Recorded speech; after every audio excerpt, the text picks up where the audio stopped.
Bom dia para quem é de bom dia e boa tarde para quem é de boa tarde. Eu sou a professora Ana Cândida e este é mais um episódio da Sala de Artes por toda parte. E no episódio de hoje nós iremos dar continuidade ao assunto da aula passada, Modernismo Brasileiro Parte 2, a missão, ou uma visão mais aprofundada dos artistas que fizeram parte desse movimento e também o Manifesto Antropofágico, escrito por Oswald de Andrade. Enfim, vem comigo, pega seu caderno, lápis, caneta, canetinha, whatever, o que for possível e vem que hoje tem bastante conteúdo. É isso. Começando pela artista Anita Malfatti. Anita Malfatti foi uma pintora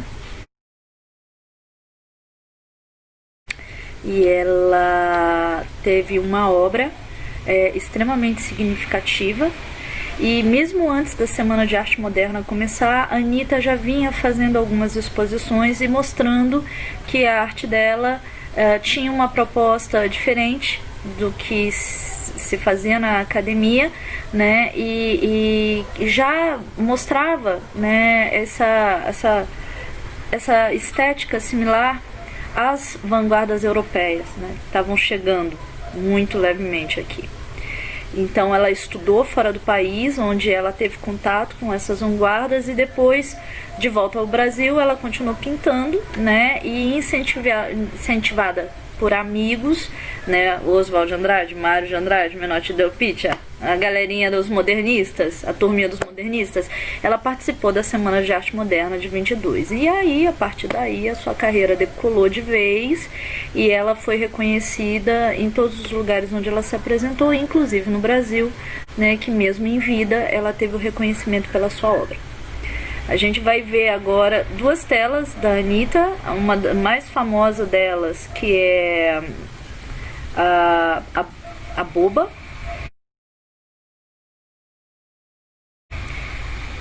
o Homem Amarelo,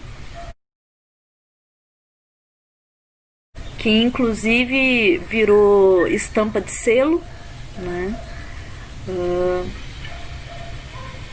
E a própria imagem da Anita. Enfim, é isso.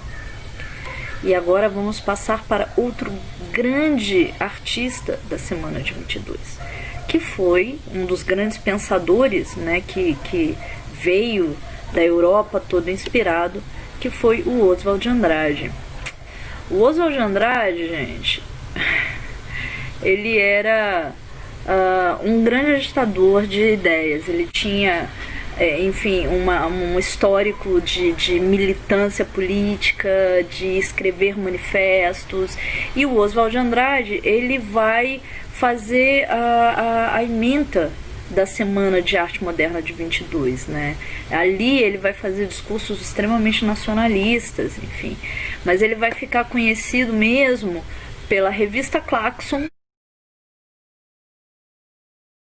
que teve o seu primeiro volume editado em 1922. Logo em seguida a gente vai ter aí em 1924 o Manifesto do Pau-Brasil, e em seguida, em 28, ele vai fazer o Manifesto Antropofágico. Manifesto Antropofágico, atenção aí, a gente vai voltar nesse tópico no final, antes do final dessa aula, tá?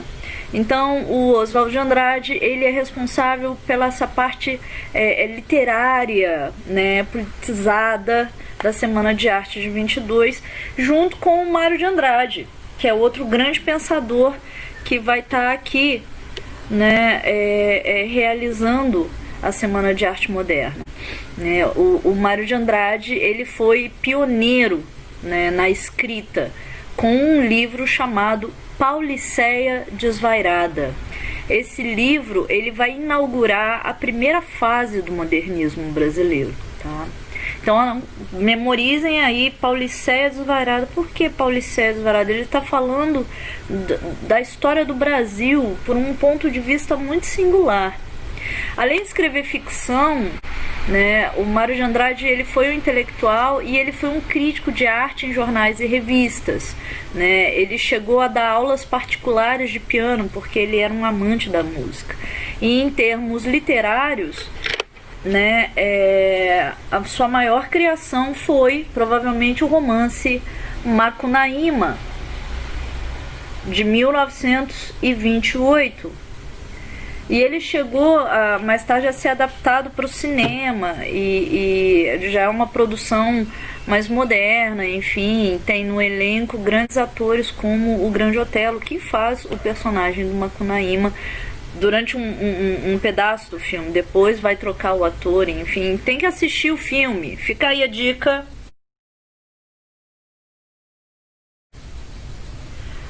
Macunaíma, o herói sem nenhum caráter, de Mário de Andrade, né?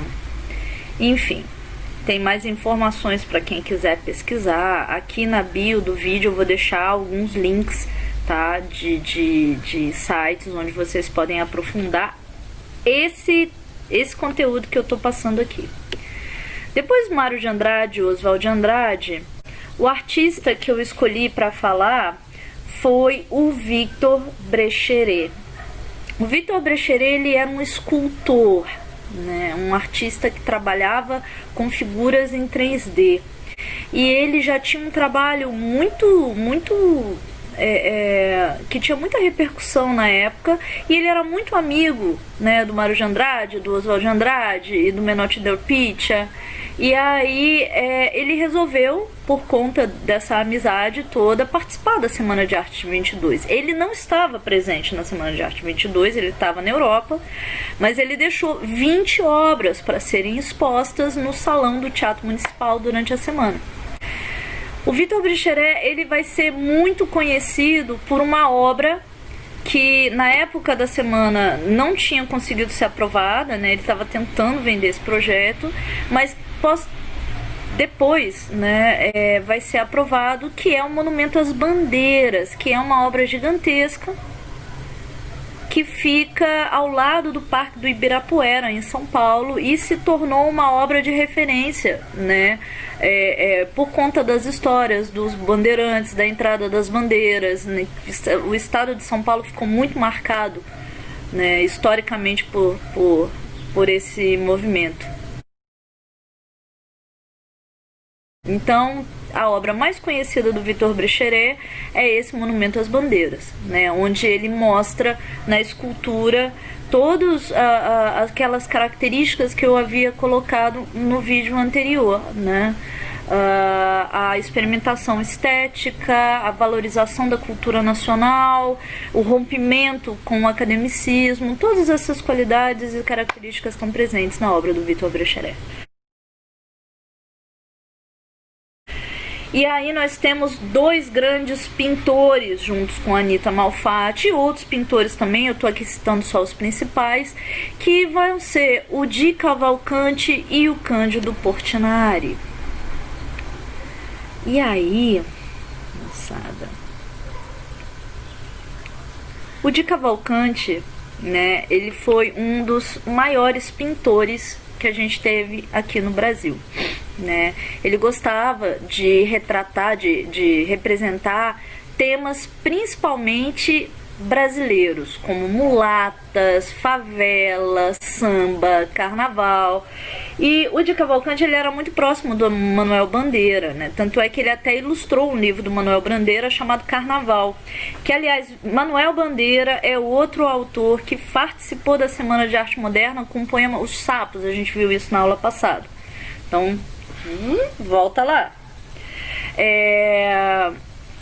O Di Cavalcanti gostou tanto desse trabalho que ele fez em parceria com o Manuel Bandeira, que ele acabou ilustrando outras obras, tanto de Vinícius de Moraes, que é um grande poeta brasileiro, quanto Jorge Amado, que é outro grande escritor brasileiro. Na Semana de Arte Moderna, além de apresentar as telas, né, no hall do teatro, o Di Cavalcanti também foi responsável por criar a capa do catálogo da Semana de Arte Moderna. Então fica aí a imagem, né, tanto do de Cavalcante como da obra.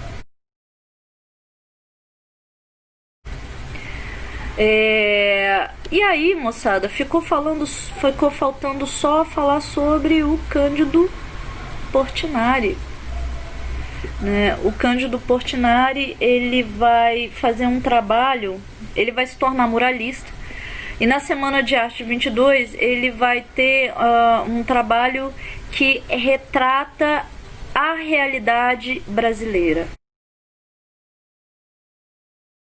né? O Cândido Portinari, ele vai retratar as lavouras de café, ele vai retratar a população brasileira, ele vai retratar a situação, né, de miséria que esse povo vive, né, em várias regiões do país. E para terminar, eu quero falar de novo do Heitor Villa-Lobos, que foi nosso grande maestro, né, que se apresentou na Semana de Arte Moderna de casaca e chinelo. Então, tá aqui o texto. O único nome dessa lista, né, de artistas que representa o mundo da música é o Heitor Villa-Lobos, né, que foi um grande maestro, um dos maiores compositores que talvez a gente já tenha tido, né? Ele era carioca, filho de músico, sempre estimulado a tocar, autodidata ao longo da vida, né? Ele aprendeu violão, violoncelo, depois veio clarinete, saxofone, piano, enfim, o cara tocava tudo. E aí ele começou a compor quando tinha apenas 6 anos, mas aos 20 que ele foi criar os cantos sertanejos, que é uma composição para uma pequena orquestra. O Villa-Lobos, ele se sustentava tocando em teatros, em cinemas e depois, mais tarde, fazendo alguns recitais. Quando ele se apresentou na Semana de Arte Moderna, né, como eu falei, de casaca e chinelo, ele foi extremamente vaiado, mas esse escândalo fez com que o Heitor Villa-Lobos ganhasse projeção fora do país. Então ele passou a ser conhecido internacionalmente. Então, por conta dessa história da casaca e do chinelo, o Heitor Villa-Lobos, ele passou a ser conhecido internacionalmente, tão conhecido que ele era mais conhecido fora do Brasil do que no Brasil. Enfim, terminando aqui, ele recebeu o título de doutor honoris causa pela Universidade de Nova York e foi também o fundador e o primeiro presidente da Academia Brasileira de Música. É isso. Então, moçada, a gente aprofundou esses artistas todos, essa foi a primeira parte da aula, né? Falamos um pouquinho sobre cada um deles, tivemos aí algumas imagens, e agora eu vou passar para a segunda parte desta aula. Então, vamos lá, começando pelo começo. Tô aqui com 2 livros, então já vou fazer as citações, tá? O primeiro deles é o Por Toda Parte, de Solange Utuari, Daniela Lisbani, Pablo Sardo e Pascoal Ferrari. Esse livro foi utilizado nos anos de 2015, 2016 e 2017. E com o livro Percursos da Arte, volume único também, de Bea Meira, Rafael Presto e Silvia Soter, que estão sendo utilizados nos anos de 2018, 2019 e 2020. Estamos aqui. Cada livro tem uma abordagem diferente sobre o mesmo tema, e o tema é Manifesto Antropofágico. Ok, antes de chegar no Manifesto Antropofágico, eu preciso entender. Manifesto eu até posso entender, eu manifesto, mas antropofágico? Qual que aparece antropofágico? Antropofágico tem relação à antropofagia. E aqui starta tudo. O que é antropologia? O que é antropofagia? Então nós temos 2 palavrinhas. A primeira, antropo. O que é antropo? E a segunda, fagia. Ou também logia, pode ser o final aí, antropofagia, antropologia. Peraí, logia é estudo, não é? Então, antropo, Antropo é humano, homem, humano. E logia, estudo do humano. Antropologia é a ciência que estuda o ser humano. E fagia, o que é fagia? Fagocitar. Fagocitar é digerir.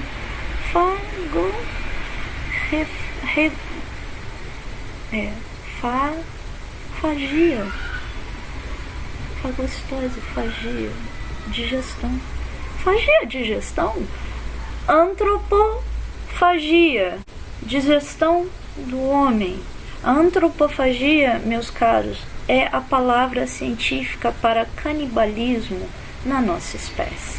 Então, um ser humano canibal é um ser humano antropófago, aquele que se alimenta de homens.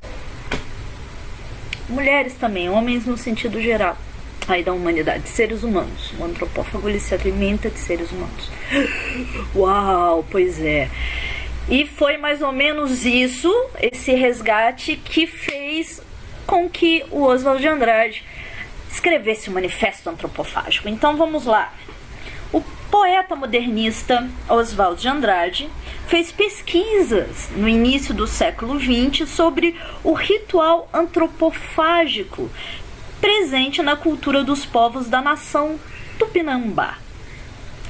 Ao retornar essa ideia, Oswald queria afirmar tanto um resgate da história do Brasil como a necessidade da cultura em absorver as influências estrangeiras.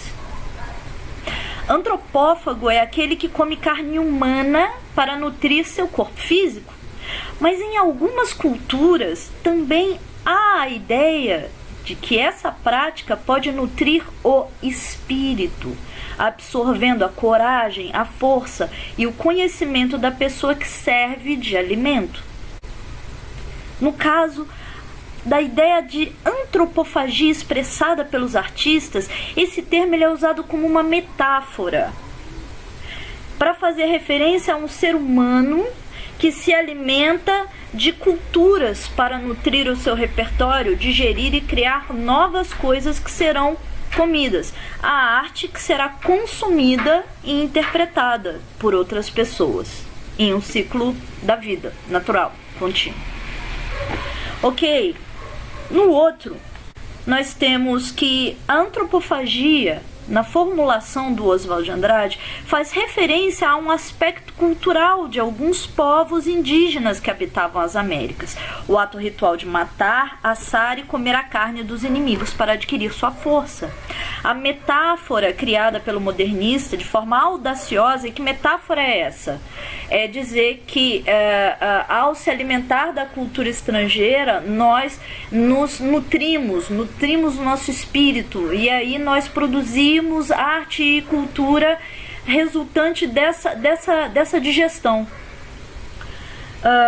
Valorizou o nativo que se rebela contra o colonizador. Então trata-se de uma proposta de ataque. Então a nossa cultura, ela passa a ser essa cultura que absorve o que vem de fora, digere e transforma e diz: isso aqui é meu, é brasileiro, isso aqui é nosso, isso aqui é um produto nosso, veramente brasileiro. Veramente brasileiro é ótimo. Enfim, trata-se de uma proposta de ataque. Por essa razão, o conceito oswaldiano, ou seja, o conceito que Oswald de Andrade fez, tem sido retomado nas últimas décadas por intelectuais que desejam refletir sobre o país. E aí, moçada, vocês podem, eu vou deixar um link aqui para vocês irem para um site onde tem o manifesto lá, direitinho, por extenso, né? E vou agora passar para as minhas palavras, professora Ana Cândida, que trabalha com esse tema já há algum tempo. A frase mais significativa, no meu ponto de vista, né, é to be or not to be. That is the question. E é uma frase que teoricamente está toda escrita em inglês, mas ela tem duas palavras ali, que é uma repetição, na verdade. Ela tem uma palavra ali que é brasileira, que é de origem tupi, e diz exatamente isso. To be, e com Y. To be or not to be, that's the question.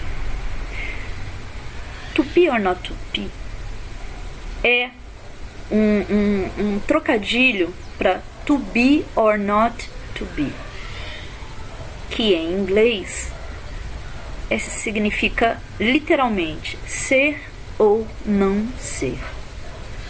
To be, verbo to be. Gente, to be or ou not, não. To be, ser. To be tá no lugar de verbo ser, to be. Então, ser ou não ser, eis a questão, passa a ser tupi, esse ser tupi ou não tupi. Essa é a questão. Então, enquanto brasileiros, somos tupi ou não tupi? Tupi ou não tupi? Essa é a questão. Porque o que significa ser tupi? Significa se revelar como absorvendo a cultura que recebe, que vem de fora, e transforma essa cultura em algo que é originalmente nosso, mas que tem referência. Não é? Né? E a gente faz isso desde o barroco. Isso, na verdade, é que não se via com esses olhos, mas quando o Aleijadinho coloca os traços, né, seu e de sua família na arte barroca, ele está fazendo aí uma pequena antropofagiazinha, de leve, muito de leve, né? Porque os traços não são os traços europeus, né? São os traços brasileiros. Mas isso vai ficar realmente deflagrado no manifesto antropofágico. Tupi or not tupi. Exemplos práticos, gente, do que é essa antropofagia brasileira. Quando a gente tem o advento da bossa nova, por exemplo, que é um estilo musical. A bossa nova vem do encontro do jazz com o samba. E aí disso nasce a bossa nova, que é um estilo musical originalmente brasileiro mesmo. Isso foi criado aqui.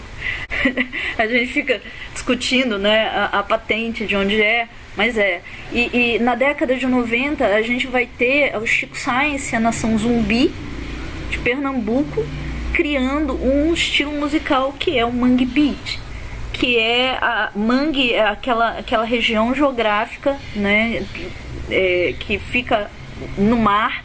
Ali ficam as impurezas do mar e é onde se tem caranguejo, e é esse homem caranguejo que precisa catar não sei quantos caranguejos para poder sobreviver, né, uma figura de miséria. E o beat, e traz o rock and roll. Então, assim, o beat é do mangue, é a batida do mangue. Qual é a batida do mangue? É o maracatu, mas não é o maracatu, é uma releitura do maracatu mais um rock and roll, que é uma guitarra. E você fala, cara, isso é o Mangue Beat.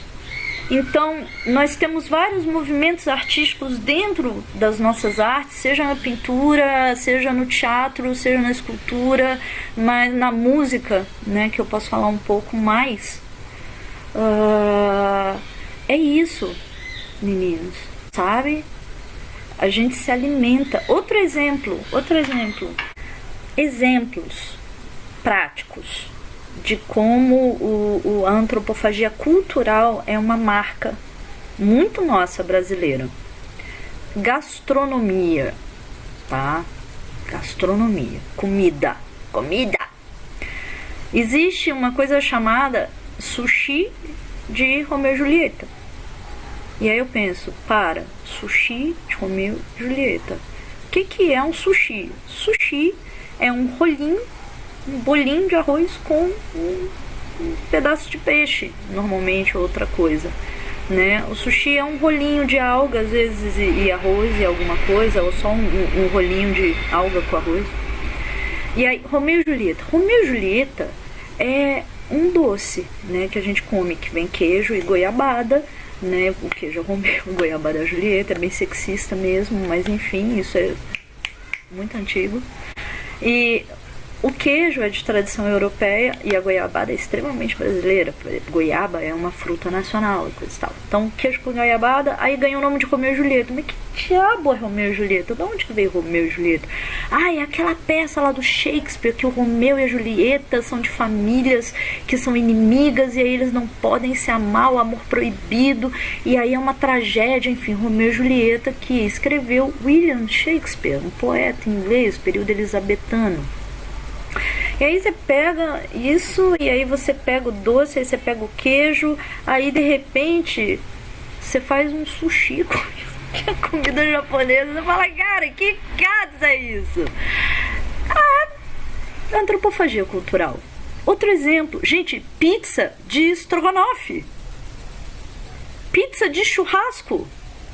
Pizza na Itália, se tiver 3 sabores é muito, tipo napolitana, margherita e calabresa, só, entendeu?